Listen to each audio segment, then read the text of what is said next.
Hello and welcome to another edition of the China in Africa podcast, a proud member of the Sinica Podcast Network.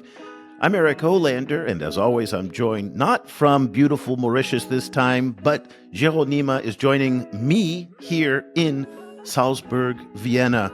A very chilly good morning to you, Géraud. Good morning, Eric. But it's still beautiful here in Salzburg as well. It is still beautiful here, but you can tell we are not in our normal environments because, first of all, I'm not sweating like I normally am in Southeast Asia all the time. You and I are both wearing sweaters it's today, cold. and it's a little bit on the chilly side. We're going to tell you all about why Géraud and I are in Austria. We've been here all week, thanks to the generosity of the Salzburg Global Forum. Fantastic organizations that put on a wonderful conference this week that we're going to talk about towards the end of our show today about some of the themes about envisioning new paradigms for Africa. And so we'll get Géraud's take on that. And again, just some fantastic conversations that we're having in Austria this week. And so very thankful to the Salzburg Global Forum for making this possible. But today we're going to focus on William Ruto's visit. The Kenyan president went to Beijing and had by what can only be described as a very successful visit to Beijing. He came back for the first time in a long time. He's done many visits to Beijing. His suitcases have been rather empty in previous visits, but he's going to be finishing up his trip to China this week, coming back with a lot of deals and a lot of promises. And then we're going to get Géraud's take very quickly on the demise of the Millennium Challenge Corporation, which is yet another U.S. agency that has been put into the wood chipper, as Elon Musk would say. Let's start right away into Kenyan President William Ruto's visit to Beijing. He is in Fujian as we are recording this on Friday, wrapping up a week-long visit that started on the 21st. Again, by any measure, Géraud, this was a good one. Let me just run down some of the highlights, and then I want to get your take. 20 MOUs signed. He finally got this phase 3 deal signed on the standard gauge railway, and they're going to do a public-private partnership bringing the standard gauge railway from the Rift Valley in Naivasha out to the Ugandan border of Malaba. We're going to hear from you on that. There's also a new highway plan from Nairobi to Malaba out to the Ugandan border. The statement made reference to the fact that these would probably be done under the auspices of a public-private partnership. There are also numerous announcements made for initiatives in vocational training, new digital traffic management systems, and the rollout of a new fiber optic network. Most importantly, at least diplomatically, ties were upgraded between China and Kenya to comprehensive strategic partnership in the new era. That is moving up in the hierarchy of China's diplomatic ties. And so it just, again, is more symbolic in terms of the importance that China is attaching to its ties with Kenya. So, of course, the big thing, Géraud, that everybody's thinking about is that as the United States is announcing its wind down of its diplomatic presence in Africa, here we have William Ruto in Beijing ramping it up.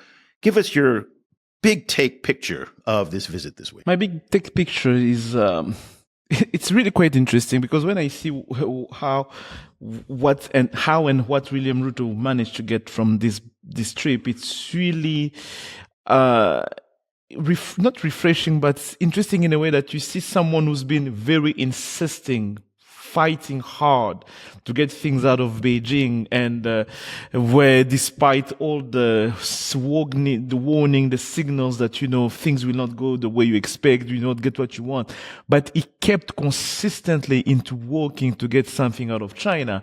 And when you see, especially when we mentioned the railway deal, we see that coming out of that, it's really something impressive in a way that he managed to find the way to get China to be involved in that project again. That's something I think it's commendable for someone who say, I see now how China is moving. I see how things are changing. How do I need to change? How do I create incentive for China to be on my side, to be with me in that regard? And that's something quite interesting because you see someone who learn how to adapt, who learn how to readjust. And maybe he's been really studying China. Maybe he started with we want that 1 billion. This, you remember, we want $1 billion for railway and everything. And then he started to learn that that's not going to work. We need to readjust, to reimagine our way to engage with China. And I do believe that's really quite interesting. And as you mentioned yourself, 20 MOUs, agreements signed here and there, promises made and everything. I think it's something quite significant. And I believe that he's happy, he's every right to be happy about this trip, how he went to China. But now we're gonna have to look into how those deals are going to be implemented, especially the MOUs, because the MOUs are still MOUs, but we're gonna have to see how they're going to follow through on that. But on the overall picture, I believe, I do believe that he really did an overall good job into doing during this trip. Some excellent points there, and I think you're right. You've made me think about this in a different way. Listen, the Kenyans were persistent on this. For 10 years, they've been trying to get this Phase 3 deal signed.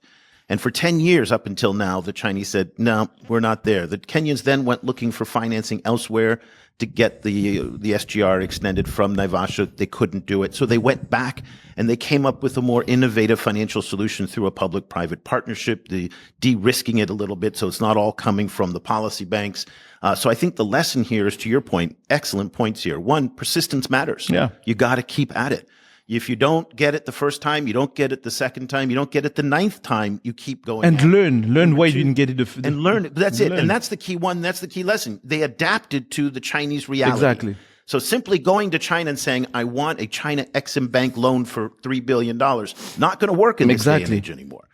They came up with a new plan. So I think this trip is very instructive for other African policymakers on how to engage the Chinese at this moment right now. Let's look at quickly another highlight of the deal: $1.6 billion $1.6 billion in deals total signed at the China-Kenya Business Roundtable. Now, what was interesting, a couple key takeaways from this. One is lots focused on manufacturing. This is a key Kenyan priority. In each of the announcements, they listed the number of jobs that are attached to each of the projects. Let me read you a few of them, and this gives you just a flavor. Again, I'm not going to go through all of them because there are too many. $150 million for a new special economic zone specifically focused on manufacturing. Again, African countries, specifically Kenya, want to move up the value chain. Light industry, manufacturing is part of it. This new $150 million SEZ is part of that, 5,000 jobs.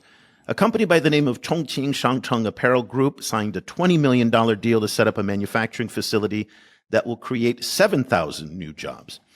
Shandong Jialejia Agricultural and Husbandry Company. These are great Chinese company names. No branding or flair in any of these names. They're going to build a $30 million hen-laying farm that will accommodate 500,000 chickens and create 500 jobs. And then the Hunan Conference and Exhibition Group will invest $23 million to build hotels and conference centers in Kenya. So, Géraud, two things that I take away from this. Number one, we're starting to see the pullback a lot more. This is a key trend of the central government and Beijing to provinces. Notice that there was Hunan, Shandong, Chongqing. These are all cities and provinces that are increasingly becoming more active in the China-Africa relationship.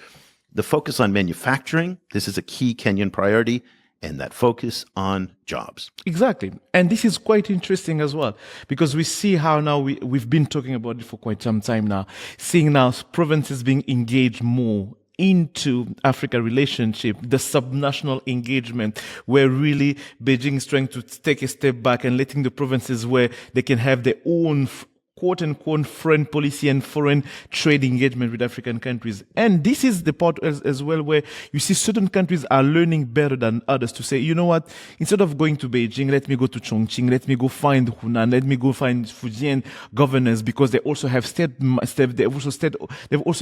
state-owned companies. Let's go to the industry, because they also have their goals in terms of development, goals in terms of internal stability. So those provinces, they also have a lot of incentive to go overseas to find new markets, to find new opportunities. So when the governments in Africa start to understand it, find them as an opportunity to engage, they can really get a lot more from those provinces than what they can get from Beijing. Because those provinces, because when you understand how China works in terms of development policy, that each province has certain goal to attain, they have the autonomy to decide, you kind of know why would I go to Beijing? I can engage with Chongqing. I can engage with Hunan. And we've seen what Hunan has been doing for the last 5 years in terms of engagement with Africa, actively working to becoming that hub between mainland China and Africa to really become that trade hub for African countries. And having those kind of engagement, it's a sign that, the China-Africa relationship is changing. It's shifting. We are seeing the emergence of new actors, of new stakeholders.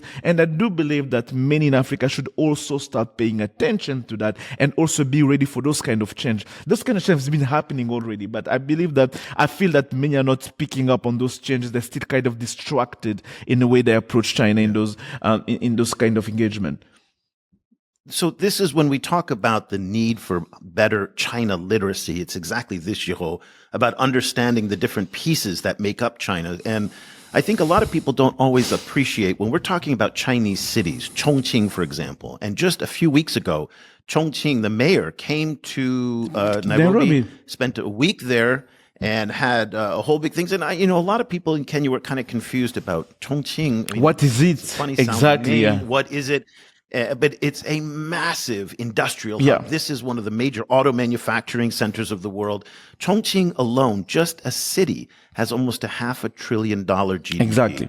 When we're talking about Zhejiang province, which is where Alibaba is headquartered, we're talking about a province that has a $1 trillion GDP. This is almost a G20 size country, exactly. Just one province. And so this is why it's so important for African policymakers. And clearly, the Kenyan team deserves praise for being able to engage these different stakeholders. And again, he's in Fujian right now, so he's out of Beijing. That's a very encouraging sign. Also, Angola's president last year went to the northeastern province of Shandong. Exactly. So we're starting to see, this more diverse actors in the China-Africa relationship. And if you're following this story, this is a key takeaway from this visit, I think. And so, I just want to echo what you've been saying there on this. Yeah, exactly. And I believe that we really need to change in our way of engaging those big countries, being China, being the United States. We have a lot of subnational actors from which we can get much more into our engagement with them. They have a lot of economic power. They have a lot of economic leverage and agencies that we don't always look into. And not looking into those provinces and those subnational actors, we're missing out in terms of opportunities, in terms of what we can really get from those countries. And that, I think, in the case of Kenya, they've really learned a lot. And I'm expecting to see much more those engagement. And interesting part that you mentioned, that we see a lot of those provincial authorities traveling around the global south, in Latin America, in Southeast Asia, in Africa as well, to find new markets, new opportunities. And most of the time they fly under the radar because, as you say, you arrive in Kenya. Chongqing, what is Chongqing? What is it? And we want China. That is China. That's the China that makes money. That's the China that makes business. And this is where you can really get things being done as well in your relationship with China in terms of economic engagement. That is definitely the new China. Yeah, it's what we'll call the new China right now, because again, not the central China. These are called subnational actors, and these are the ones to keep an eye on. Also, the city of Shanghai, Guangdong province, there's a lot of, and Hunan, of course. We've talked a lot about Hunan in Africa. And it's also a way for Beijing to de-risk its own engagement with African countries. Having subnational actors being there, having a lot of private actors from subnational levels to be there, it's also a way for Beijing to de-risk its engagement, having much more actors being present. It allows to have a diversity of engagement, not to have one country, the country being stranded in a difficult economic situation with the central government. And I think it's a strategy that so far it's starting to work, it's starting to take shape. We should be expecting to see much more of those happening in other countries as well. Well, that de-risking is most evident in the details of the standard gauge railway deal between Naivasha and Malaba, where, again, it's going to be a public-private partnership. You still are quite skeptical about this. Again, we have not seen contract signings yet. So we've seen agreements. We've seen a lot of head nodding. We've seen a lot of talk principles mentioned. You want to see a contract signing, because when you have more actors in it, that makes it more complicated. When it was just the China Exim Bank, it was one guy who could sign the deal and then you're done. But now, because the China Exim Bank will be involved in this, but also other players, corporate actors and other stakeholders will be involved, you got to line up a lot of different signatures in order to get these things ready. However, it still raises the question on the viability of this railway. One of the problems of bringing it out to Malaba is these are not densely populated areas. These are also, there's not going to be a lot of passenger traffic, and there's not a lot of heavy industry or mining in these areas as well. Now, they're building for the future. People will say bringing it out to Uganda can tap into a lot of potential transport that will come into Uganda, and potentially then from Uganda it can tap into other rail networks that can then kind of connect with the SGR. But this is going to be difficult for the Kenyans to make this profitable. They're going to have to work very hard. It worries me as well, and I don't know if that caught your attention, that if they're going to build a new highway from Naivasha to Malaba, does that not present competition for the SGR? That, of course, has been the problem in the Nairobi to Mombasa, where the truckers are still very much a competitive force against putting cargo on the SGR. So I'm just wondering about the logic of putting a highway next to the new railway, creating more competition for the railway. I think maybe they want to incentivize the development of the region, to say we are building infrastructure first, because it's almost a bit what Japan and China have done in their own country, where we build infrastructure first and we hope that people are going out to follow, because you have infrastructure, people will want to build there because, now I can build there because I can go there. And this is it was a chicken egg situation where as an operator, as an investor, you want to see people, economic activities being there to build a railway. But as people, you see, why would we would be going there? Because there's no connecting point, there's no infrastructure. Now, Kenya has been really trying to get that, and so far they come up with a very, very complex approach into getting done. It's a private-public partnership, but the way it's going to be funded, like 30% from a China Exim Bank, 40% from a consortium of Chinese company, 30% from the government of Kenya, but through the levy that's going to be paid through the railway, because they're going to be a kind of toll payment, but they're going to have to change the land ownership rights and legal. So just all of that to get to a point where we need to de-risk as much as possible the financing of this project in a way that, yes, as China, we want to invest in, we want to build in, but we want to guarantee the return on investment. But second of all, we don't want to find ourselves stranded with you, Kenyan, in a position where you cannot pay us back. And this is where you say this is the quote unquote China, the myth, the debt trap narrative reverse, where China say, I don't want to be I don't want to be trapped in you not being able to pay me back. And this is where really, when I read the details on what may happen, it was really interesting, because I realized that just because of that, we are seeing how China is changing norms. It's kind of influencing how certain regulation and norms may start to work for countries if they want to keep on attracting a certain amount of Chinese investment, what kind of change they need to put in place just to be able to de-risk the loan and the lending they're going to get from China. Yeah, that's very interesting that you said that. Also, there was a discussion between Ruto and various stakeholders in Beijing about some flexibility, is the word that they use, on some of the debt repayments for the SGR. They have to be very, very careful on this, because a couple of weeks ago, they hinted that they were going to ask for restructuring of the SGR debt. That sent the markets into a little bit of a tizzy, because it was hinting that maybe the Kenyans are running into debt. And they say it was not the case. They denied it. We did not talk about it. That was not the point of our discussion. It was a misinterpretation of what we said and everything. Yeah. That's right. But it shows you the sensitivity of these conversations. But it also, I think it's a little bit unfair in one respect that the markets are that hard. Kenya has actually been quite good in its debt servicing. Yes, the debt levels have gone up, but they have not fallen behind. They have maintained their payments. They've kept up, and by the way, they're now coming to the end very soon, and within a year or two, of their SGR payments. This thing is going to be paid off. One of the things that the Kenyan Finance Ministry said, that because this is getting to the end of the initial payments for the SGR, that they can take on new debt for the new phase. Now, the markets didn't like that either, by the way. That's why they came back to the public-private partnership. But one of the key things about this trip, unlike previous trips, We did not see big China Exim Bank loans. There's no more of that bilateral sovereign lending talk that used to frame so many of these African state visits to Beijing. That was missing from that discussion. Exactly, that was really missing from this discussion. And just to go back a bit on on the lending and how the market has been harsh, it reminds me of a study that was released a few months ago, talking about how when we look into beyond Kenya, look into Africa, the rate of default on loans that comes on infrastructure in Africa is the lowest in the world.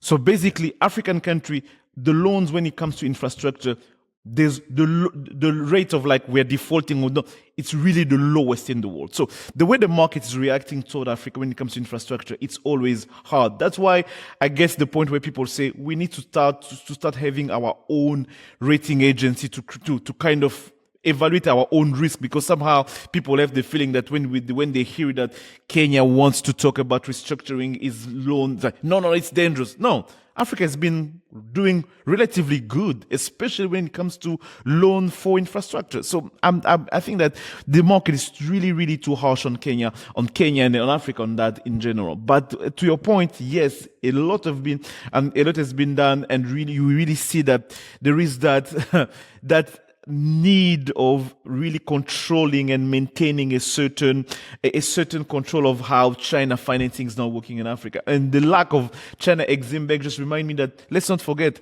last FOCAC already gave us the cap in terms of the amount of money that's going to come out of China for the next 3 years on the continent. So we're in the first year of that year. I don't see a lot of billions of dollars coming right now because there are still many moving pieces here and there. But let's not forget, those deals that have been signed and everything, they'll be counted in at the end when you're going to have the FOCAC in 2027. They're going to be counted in as a part of the whole package that China mentioned in its agreement with Africa. Now, last summer, you and I were in Washington. We talked to one of the top China-Africa experts, and we asked this scholar about why hasn't China restructured some of Kenya's debts? And her reply was very simple, and I thought that was very interesting. She said, China doesn't need to restructure Kenya's debts because they're paying off their debts. They're not in distress. Kenya's doing well. And so they're doing fine. I mean, it's difficult, to be sure. There's no doubt. The debt servicing is heavy, taking up quite a bit of the budget. It's heavy, but they are actually doing it. And we cannot forget that in the discussion, that Kenya is actually holding its own. And by the way, you were talking about creating a new African ratings agency to evaluate credit scores and whatnot. That's something that the team at Development Reimagined and led by Hannah Ryder, they're pioneering that. So if that's a topic that you're interested in, be sure to look up what Hannah and her team are doing on that front as well. So I did mention that they upgraded diplomatic ties, comprehensive strategic partnership in the new era.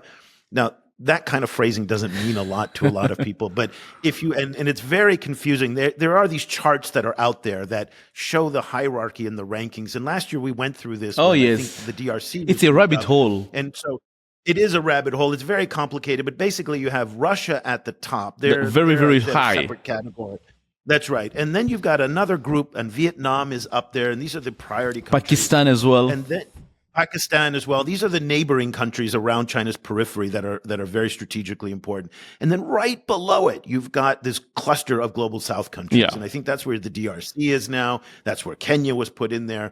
I don't entirely know what benefits it brings, but I think it's more of a symbolic gesture that says, listen, you are now very important. The timing of this visit was crucial because it comes just as the United States. We learned over the past several days now that the United States has closed the Millennium Challenge Corporation, which I want to get your take on it. It's restructuring the State Department to de-emphasize Africa. It's going to close a number of missions there. It's going to have a special envoy, but the special envoy, the use of special envoys in many ways is a reflection of the way that Trump wants to do diplomacy, which is, one-to-one as opposed to having a big giant bureaucracy. But the message coming out of the United States is that Africa now is not anywhere near as important as it used to be. And I think the Chinese were taking advantage of this to say Africa remains very important to us, and highlighted by this trip with William. Exactly. I remember in our discussion you were saying when from Beijing, people in foreign affairs are really laughing, they're really smiling because they say, "Yeah, you're leaving space to us." They're really happy about it. And when I was writing about that story at the beginning of what to expect about the Trump 2.0 in Africa, I was kind of predicting that not every African country will matter to the Trump administration and to the Trump administration. It's going to be a hand-picked country that's going to matter. That's why we see now, in terms of the reduction of the African Bureau, the closing of many embassies and offices in Africa, the reduction of certain diplomats and all. It's really to show you that we are not really seeing the continent as a whole, as a strategic places. We are considering few countries as being important, where we want to be knowing what's happening there. And in that regard, do we need a full department for that? No. We're gonna need an individual person who can tell us what's happening there, how we should be engaging that country.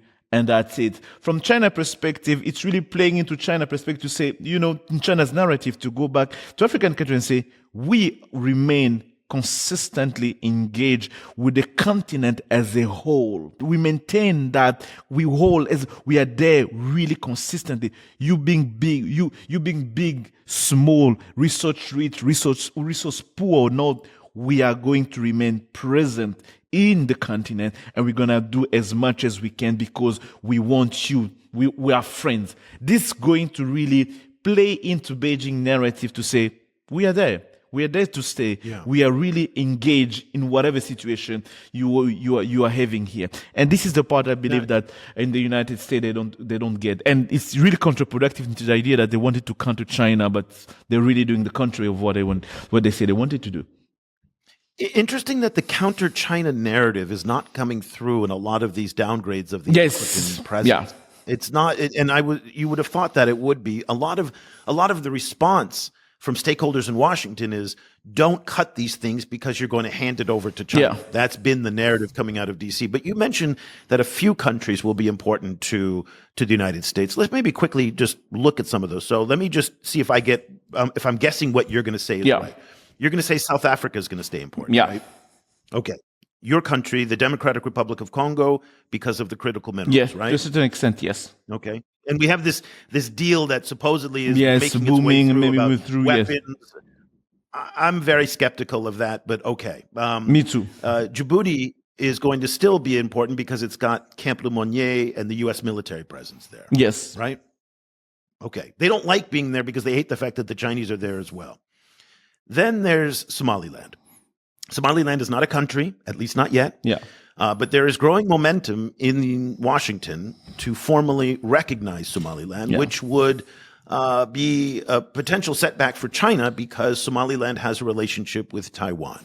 But I have a feeling that the Trump administration is going to recognize, quote unquote, but China can find into the AU and the AU Commission allies on the continent to be against Somaliland, because the AU is against that Somaliland thing of becoming an independent country, because we've seen the experience of South Sudan and everything. There's no really traction on the continent to see Somaliland becoming an independent country, and China can really play into that narrative again to African Union to say, that's not the way to go. That's not the solution and everything.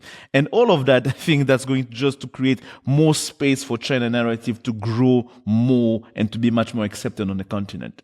There was a wonderful article written by New York Times Kenya correspondent Abdilatif Dahar in the Times about this Somaliland issue, and he was kind enough to quote me in it. I'll put a link to that in the show notes, but it is an absolutely fascinating issue. Let's quickly wrap up this Kenya discussion, because one of the other highlights of the trip that didn't get a lot of notice, but it was not in the official statement, but it was released by the government, that China is going to pay for the new headquarters complex of the Kenyan Ministry of Foreign Affairs. Now, this should not come as a surprise to anybody. China has been building government buildings across Africa. Ghana's new foreign ministry annex was built by the Chinese. The Tunisian Sierra Leone, diplomatic same thing. Sierra Leone. The new Zimbabwe parliament was built by the Chinese, the African Union headquarters, the Africa CDC. All in all, there are about 170, 180 new buildings. But we know for a fact that China was spying on the Kenyan government, I think about 2 or 3 years ago, to check on their debt issues, the Ministry of Finance and others. And at the same time, there's a question of, I go back to Paul Kagame's statement after the spying incident at the African Union, when he said, if we did not want them to spy on us, we should have built our own building. Yeah. And he was a little bit more animated than that. And I mean, what does it say about a country as large as Kenya that they can't pay for their own foreign ministry building? Okay. I mean, Kenya is a big country in Africa, and it should be able to pay for its own foreign ministry building. And I don't know, the optics of having a foreign country pay for your foreign ministry building, to me, just feels, I don't know. It It's lazy. Weird. There's not much. It's just lazy. I don't know. The reality is, it's just lazy, because China will not put $1 billion on that building. It will be something within the range of like 100, maybe 200 million US It's dollar. going to be a nice building. The Chinese build nice buildings, to be fair. It's not about being nice, because you can hire a Chinese architecture company to make the design, to be the building. But do you really need Chinese money to build that building? Come on. Do they really need Chinese? Do they really? They can have Chinese company doing the work. They can have Chinese company doing the architecture, do the design and everything. But do they really need Chinese money to build that? And this is the part for me. Is like, it's lazy. It's just lazy, because it's an easy way out. It is, but you also want a foreign policy that is objective. And that when your building is literally built by one of your major partners, then it makes it more difficult to push back when you need to push back. Exactly. I mean, it's just, it's like any relationship. I mean, Géraud, if I, give you a whole bunch of money, it's, you're probably going to take it, right? But you're going to be like, well, maybe you take it and not feel weird. But a lot of people would feel weird if I then now come and ask you for favors. I say, Géraud, listen, I gave you that money. Now, some people will say, F off, you gave me the money, just go do your own thing. But a lot of people will feel obligated. And we're not suggesting that there will necessarily be a quid pro quo, but the optics are just bad, not great. And that's the frustrating. That's why I'm talking about laziness. Why I'm talking about laziness? Let's talk about ECOWAS, for instance, West Africa. ECOWAS building, by the way, was built by the Chinese. Do you know how much it costs? $31.6 million. The ECOWAS headquarters in Abuja, Nigeria. 31, which is probably about 1 day of oil sales from Nigeria. $31.6 million. Do you want to tell me the ECOWAS country altogether do not have 31.6 million to put on the table? Or Nigeria alone didn't have 31.6 million to put on the table? Come on. This just become lazy cop-outs, argue. We want easy gifts. We want someone, you want to give us, okay, thank you. It's not because it's easy, they can do it, that you have to accept it.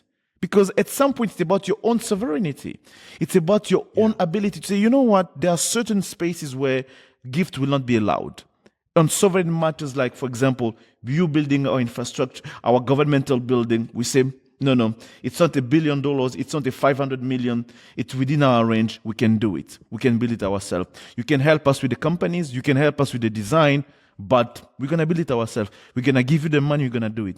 But receiving sovereign building as a grant, as a gift, for me, just lazy and very undignified. You're not dignifying your own country. And it's really, as I say, it's really lazy. There's nothing else. There's no like a financial issue. It's just pure laziness. So this comes at a time when you and I are thinking about these issues, and with a great group of people, many young people here in Salzburg, Austria, who were brought at the invitation of the Salzburg Global Forum to talk about, again, a new kind of vision for Africa. Yeah. It contrasts sharply with what you're talking about in terms of this laziness. What we're hearing from this discussion of environmental stakeholders, education stakeholders, people from public policy, ex-diplomats who are all here talking about what a future for Africa would look like. I'm here more as an observer than a participant, because this is really, it's important because this is an Africa-centered conversation. Yes, true. And what Salzburg wanted to do, the Salzburg Global Forum, is to center Africans in the discussion about what a future Africa would look like. And what you hear is very much in contrast to what you're talking about. What you hear is young people saying they want a future where Africa is seen as an equal on the world stage.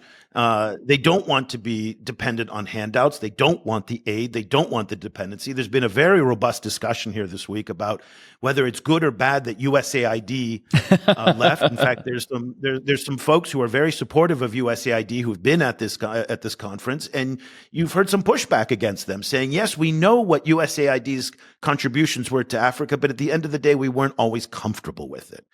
And so it's been a very dynamic conversation here. It's one of these really rare opportunities when you get a lot of people away from their normal environments, put them in a beautiful kind of space, and then you get to have these kind of very dynamic conversations. Give us a little bit of the overview of some of the conversations that have been going on, because you've been in the middle of so many of them, and tell us a little bit about what your impressions are. No, it's really those impressions where you have young people, the strength and the energy of seeing things changing, especially in this environment where we see the withdrawal of the U.S. diplomacy around the world, and what does it mean for the rest of the world? What does it mean for the country in the global south, and how Africa can navigate those environments? It's really interesting because we talked about so different issues: diplomacy, education, technology, AI, and all of that. How we should how we should be moving forward, and can we be centering Africa in those conversations? I even had it's on the Chatham House rules, but I can tell what I said. I even throw out the idea, since we are talking about resetting the international order, why don't we dismantle the UN altogether? Because let's face it didn't really help Africa as much, and it really sparked a whole debate on like. You were not popular with that one. Exactly. That was not a popular thing. But at least it's opened the door for a debate of thinking like, how can we change things? How can we move forward? Do we really need to keep things the way they are? Because we're talking about the UN as being a staple of the international order today, as if nothing can change. Forgetting that 76 years ago it did not exist. It came after before that there was something else, before that there was nothing. So actually they can really have changes, structural changes that can take places. But one of the things that I will get out of these conversations, like Africa needs to be bold. African countries and Africa as a whole gonna need to be bold enough to make the move, the courageous move, the structural changes that is required for it to exist as a global player. And I'm really urging African stakeholders, African leaders who are listening to us, who are present, to really, really take really hard look into what can we do to really get things moving. And when I was saying African stakeholders who are listening to us here in Salzburg, I'm going to give a really shout out to, it was really interesting. We are having a dinner and I introduced myself to a diplomat. Hey, my name is Christian Géraud. Christian Géraud, I know you. I was like, you know me? I was like, I listen to your podcast, the China Africa podcast. Wait. Eric, come. This one person who really, and here I'm going to call out Ambassador Elga Simwane. He's been the head of MINUSMA in Mali. He's really a big fan. I know he's gonna hear this, he's gonna hear this episode. Really, thank you for the support, and really thank you for listening to us. Having a person like him telling us that we are doing a good job, it's a really vote of confidence, and it's really warm up our heart to say we need to keep on doing what we do. So that's really the kind of people we met so here. That was a little thrill. Exactly. And again, someone of his stature and particularly his experience at the African Union was so important. Listen, the Salzburg Global Forum, a lot of people may not be familiar with it. It was an organization founded in the ashes of World War II because Austria back in the 1930s kind of sent the world a little bit on a path that, didn't end very well, given that Mr. Adolf Hitler came from Austria. And the purpose of the forum is to make sure that Austria doesn't go down that path again. So by bringing all these discussants together by creating knowledge and by kind of thinking about big world problems. I participated in one of their events in California as well, focused on China. This year, they're focusing on Africa. But the timing of this conversation about Africa by a group like the Salzburg Global Forum that is dedicated to trying to prevent the world from going back into a world war that happened in the 1930s and 1940s, now, as we are on the doorstep of a new era where I describe it as the wolves are at the door. Russia is becoming much more assertive. The United States is obviously changing. China is a major power, and Europe is increasingly sidelined in this new era that we're in right now. Europe doesn't have a voice on a lot of these issues. And so one of the things that we've talked about all week is that this produces both opportunities and risks for some African countries. So again, it's difficult to talk about Africa as a continent because I don't particularly like doing that, because I think it flattens this huge region that is extraordinarily diverse. I think you've talked about how there are going to be winners and losers in Africa from all of this. Some places are going to come out of this much stronger. And as we're seeing, William Ruto negotiated a good deal in Beijing. That bodes well. South Africa is struggling right now, given its pressure that it's facing from the United States. But talk about the conversations again this week at the moment where we are in history. And I think that was a major theme of the discussion. Yes, those conversations really comes to a moment where it's about where do we stand now? Where do we go from here? Where do we align or not? How do we move into that changing world? Do we align to the new environment, the G20, the BRICS? What substance are we giving? What tool do we have as Africa to be able to become a global player? Do we go as a grouping of countries? Do we go as single countries? Or do we go as sub-regional groups into that new battlefield that are taking places? How do we assert our advantage? How do we put on the table our leverage to say, because of X, Y, Z, we want this and that? How do we move in within the G20? We're going to have the G20 coming in South Africa. What's going to be Africa's stance? Do we have the AU Commission being able to do something? So let's stop there, because this was a very lively discussion we had yesterday, where there was a lot of excitement about the African Union joining the G20, which is effectively now the G21. Notice, by the way, we don't call it the G21. Yeah. That is weird to me, but okay. But a lot of people kind of came out and said, what has the G20 done? It's a useless organization now that is just mired down by great power politics. In fact, there's, I think, a strong indication that the United States is not going to participate. Yes. Not even going to attend. And so does this even matter? The last time the G20 convened, the African Union was quiet, did not assert itself. So a lot of people kind of said, maybe this is the time for the African Union and Africans to lean into new institutions like the BRICS. In fact, there was an indication that Kenya wants to join the BRICS, which would be a great thing. There are many countries if for no other reason. But here's the one thing, the reason why, let me just tell you the reason why the best thing that Kenya joining the BRICS is because you'd add a K into BRICS to finally spell it correctly. We're going to go from BRICS to BRICS. We got BRICS. We really got BRICS. But anyway, but some enthusiasm now for some of the Chinese initiated multilateral fora that are coming out, and less enthusiasm for the G20, True. The UN, and all these others. So, pick up that conversation and tell us how an Africa-centered conversation on these issues differs than having a lot of white people talking. An African-centered conversation really gets us to the place where we talk about the way we see the world, the way we think of what those organizations are delivering for us. Because there was a question of people in the global north seems to be a bit of distracted and not always grasping the idea and on the why. On the global south, we are calling for reform. People are not really paying attention close, why people keep on questioning the validity of the current international system. And this is one of the issues. We are not paying attention in the global north. What's happening? Why those things happening? And unless they start doing that, they will never understand why in the global south, in African countries saying, we want to be now, we want to have those international organization change and those international framework change. And for me, having those China-led organization, it's a good thing, it's not a bad thing. But for me, the questions always remain, what do we get from that? It's easy to say China is not the US, China is not centering itself in all of those organizations, but yet, what do we get from there? Do we have a clear agenda? Do we have a clear goal?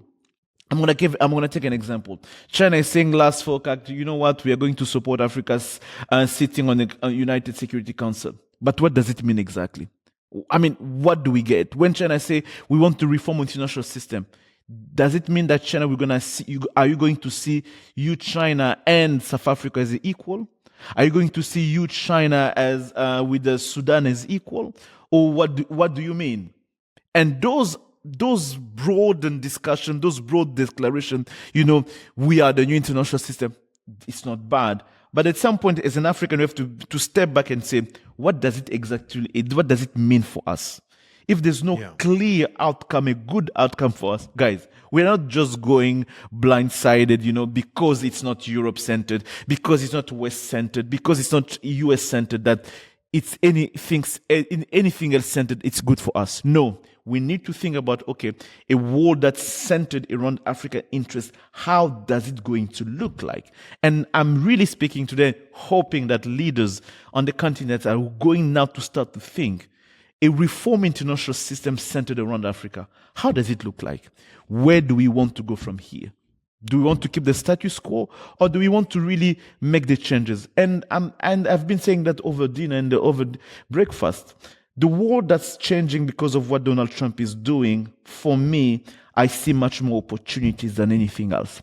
It comes with risk, it comes with challenges, but we have to see the opportunities that's offering us to make the bold move to make the reform that are going to benefit us. And we have to be smart about that. Yeah. I mean, yeah, and it's a lot. I mean, I was just going to ask you very quickly before we go. I mean, you've been traveling a lot lately. You were in Washington, then you were in Nairobi, now you're in Salzburg, Austria. You're heading back to Washington very soon, next month. When you go back to Washington, and you're going to circle back to a lot of the people that you met a month ago, and you're going to tell everybody that says, I was just in Nairobi, I was meeting with some fantastic fellow African stakeholders at the Salzburg Global Forum in Salzburg.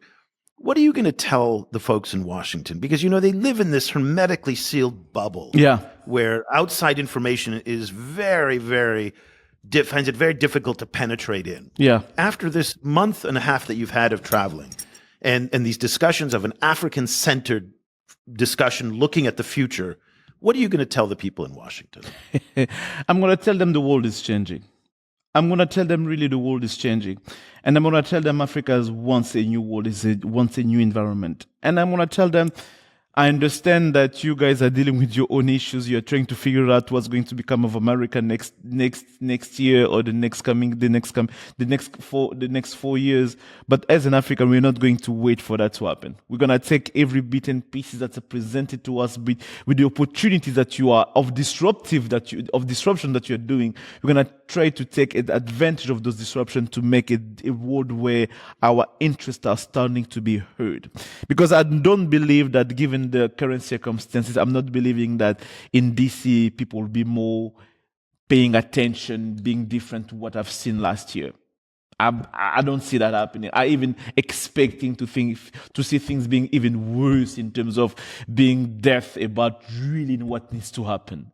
But I'm going to tell them, us as African stakeholders, we are really walking into moving the pieces, and we're not going to wait for you. 4 years from now, if things change on your side, you may find yourself in a place where Africa is becoming more assertive, more courageous. But it's not really depend on me. It depends on the leaders that we do have. That's why I'm calling for bold move, courageous, being smart. We need to be smart. Okay. We really need to be smart. Africa really need to be smart about how the world is changing. And very quickly, you've also let me know that you're thinking about going on vacation to Beijing. Yeah. And while you're in Beijing later this year, you are probably going to be asked the same question. They're going to say, Géraud, What do we need to know? So what would you tell the folks in China that's different than what you're telling folks in Washington? The folks in China, I'm going to tell them to start to pay more attention to Africa in a sense where for so long, as much as they've been engaged in Africa, I have the feeling they've never really paid attention to what Africa wants or needs. I understand there's someone who would tell me it's not our fault. We've been there. They haven't told us what they wanted. But I say, no, it's really time for you to stop certain window dressing decision like, removing the non-tax barrier on less developed countries as if it was a very drastic move to have access to African market. I'm going to tell them, you need to be engaged more into changing Africa infrastructure landscape. You really need to walk into helping African countries. If you say you're really helping us to move from not extractive, leave the extractive alone, to build solid manufacture industry. That's why I like that. Géraud, they're going to tell you, look at what they signed with William Ruto. That's why I liked what a lot of manufacturing. Yes, that's what I liked what Kenya signed with the special economic zone and with the manufacture. And I think this is the path that many African countries should start thinking of. Like, what do we get? Earlier this week, I published a column for the newsletter in French asking, will the sub-Saharan Africa really lost the opportunity with China? Because you have two kinds of Africa when you look into China engagement on the continent. You look the Maghreb region, you see the quality and the quantity of Chinese economic engagement in those regions. You have a different picture of what you see on the sub-Saharan Africa. In the Maghreb region, you have a diversity of investment. It's across different sectors, different industries, and it's a very rich and diverse.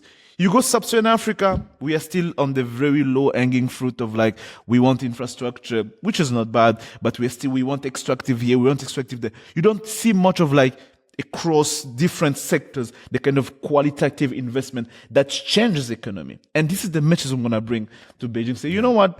You need to change that approach to Africa and to really to help and make the changes that kind of correct the structural imbalances in our trade as well. One of the things that it didn't surprise me, but it disappoints me a little bit is, when you get a group of this caliber of African stakeholders together, I guess I'm surprised and disappointed that there isn't more interest and more knowledge about China, given that we are decades into Chinese engagement in Africa. But the interest level, it's as if like, what? China? Really? And you're just like, and that again, just, and it reaffirms why the work that we are doing is so important. Yeah. It is so important because, just the interest is not there. To learn more about this topic. I mean, they literally, we could have told them that we are from a planet of green cheese and, we're talking about Martians, and they'd be like, wow, that's fascinating. And yet China's been such a transformative force in Africa, and we are 2.5 decades into this modern engagement period.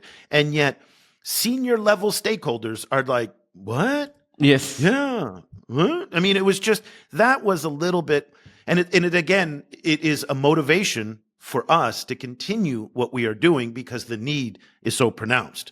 But so when you say they've got to be smart, they've got to then start reading things like what you're writing and what Obert Borre, our transition minerals editor, is writing, and what Njenga Akina is writing, and what Cobus van Staden is writing, and we've got that whole team that's there. So I hope that some of the folks, when we leave here in Salzburg, are going to sign up for our service, and I hope that you as well, at home, will be able to follow the great work that Géraud is doing, and the whole team here at the China Global South Project. We depend on your support.